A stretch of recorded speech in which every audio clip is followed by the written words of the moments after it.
Hello, hi everyone. Hope you are keeping well. This is Vishal Masi and welcome back to my channel Economic Sides. And today we will cover the very important relationship between the average total cost, which is also called average cost. इसे AC या ATC एक ही बात है, एक ही चीज़ है. ठीक है. दूसरा है हमारा average variable cost and third is average fixed cost. देखिए, इस वीडियो को देखने से पहले इसकी प्रीवियस वीडियो जरूर देखिएगा, जिसका लिंक मैं डिस्क्रिप्शन बॉक्स में दे दूंगा, जिसमें आपकी रिलेशनशिप है basically TC equal to TFC plus TVC. उस वीडियो में मैंने इस फॉर्मूले के साथ इन तीनों की रिलेशनशिप को एक्सप्लेन किया है कि कैसे ये तीनों आपस में रिलेटेड हैं. देखिए, ये आपके जो हैं, जो इस लेक्चर में हम कवर करने वाले हैं, ये आपके एवरेज कंसेप्ट्स हैं. इससे पहले जो हमने किए थे वो टोटल कंसेप्ट्स थे.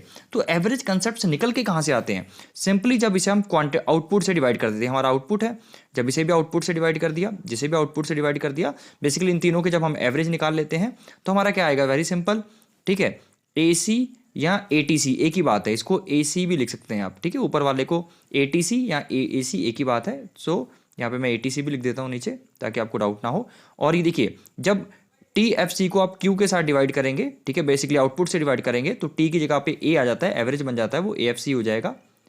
ठीक है, और ऐसे ही आपका ये जो फॉर्मूला है TVC, ये बन जाएगा आपका AVC. ठीक है, AVC. यहाँ पर जगह नहीं थी तो मैंने नीचे लिख दिया. तो बेसिकली आपका फॉर्मूला बन गया AC या ATC equal to AFC plus AVC. तो यहाँ पे आपको यहाँ तक बहुत में अच्छे से समझ में आ गया होगा. देखिए, कभी भी एग्जाम में, कभी भी जब क्वेश्चंस आते हैं, तो या इन तीनों की रिलेशनशिप एक साथ पूछ ली जाती है, या इन तीनों की रिलेशनशिप के बेस पे बेसिकली आपको क्वेश्चन पूछे जाते हैं. तो आज हम यही कवर करेंगे कि AC इक्वल टू AFC और AVC, या कह सकते हो ATC इक्वल टू आपका AFC प्लस AVC. ओके, इसकी रिलेशनशिप पढ़ेंगे with the help of graph. तो सबसे पहले आप ग्राफ देख पा रहे हैं, सबसे ऊपर वाला ग्राफ देख पा रहे हैं, जिसमें आप देख पा रहे हैं जो एवरेज टोटल कॉस्ट है इन दोनों कर्व के ऊपर है. इस AVC के भी ऊपर है, AFC के भी ऊपर है. क्यों? क्योंकि AC क्या है? समेशन होता है इन दोनों का बेसिकली समेशन होता है. इसलिए हमारा जो ATC या AC है वो ऊपर होता है आपके एवरेज वेरिएबल कॉस्ट से, ये इस वाले येलो वाले कर्व से, और ये आपके जो बेसिकली ब्लू वाला कर्व है इसके ऊपर होता है, क्योंकि जो ATC है वो मैक्सिमम वैल्यू होती है इन दोनों की या इन दोनों के समेशन की. ठीक है, इसलिए ये हर समय ऊपर होता है. और दूसरी बात है, ये यू शेप होता है. अब बोलोगे सर ये यू शेप क्यों होता है? देखिए, यू शेप इसलिए होता है due to the law of variable proportion. ये प्रोडक्शन फंक्शन का लॉ है.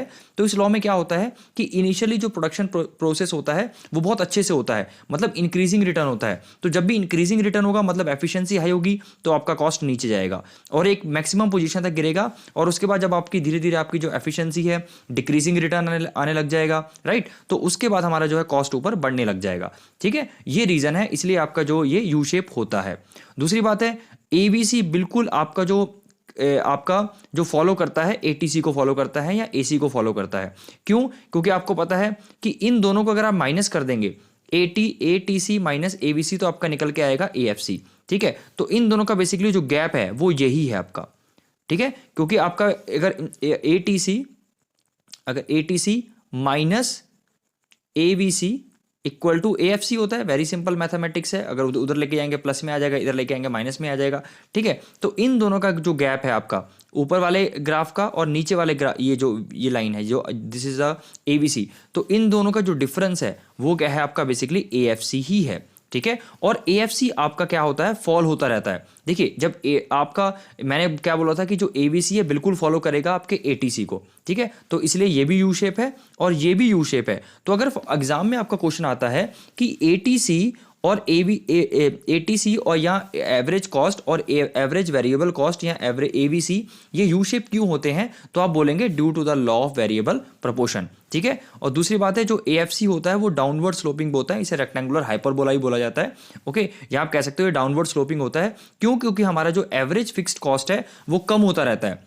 ठीक है, अब ऑब्वियसली बात है, देखिए, जब पहला यूनिट ऑफ आउटपुट था तब हमारा 100 था टोटल कॉस्ट. ठीक है, टोटल 100 था.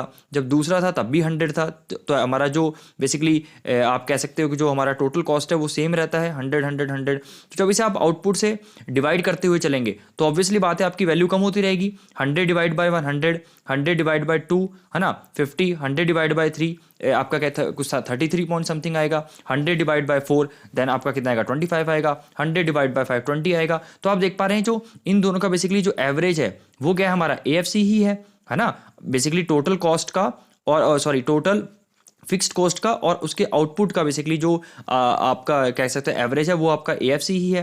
तो जैसे जैसे 100 divide by 1, 100 divide by 2, 50, 100 divide by 3, 33, तो आपका देख पा रहे हैं यहाँ पे कम होता जा रहा है, ठीक है, इट इज गोइंग डिक्रीजिंग, तो इसलिए हमारा जो AFC है वो डिक्रीज होता रहता है। अब आपको जो सबसे इंपॉर्टेंट चीज़ें हैं ये आपको ध्यान में रखनी है कि AFC जो है कभी भी आपका एक्स एक्सिस को टच नहीं करेगा, मतलब ये जो कर्व है आपका इसको टच नहीं करेगा। ऐसा क्यों नहीं करेगा? क्योंकि एवरेज फिक्स्ड कॉस्ट कभी भी जीरो नहीं हो सकता। जीरो क्यों नहीं होगा? क्योंकि हमारा टोटल फिक्स्ड कॉस्ट कभी भी जीरो नहीं हो सकता, तो इसलिए हमारा क्या है, AFC कभी भी एक्स एक्सिस को टच नहीं करने वाला।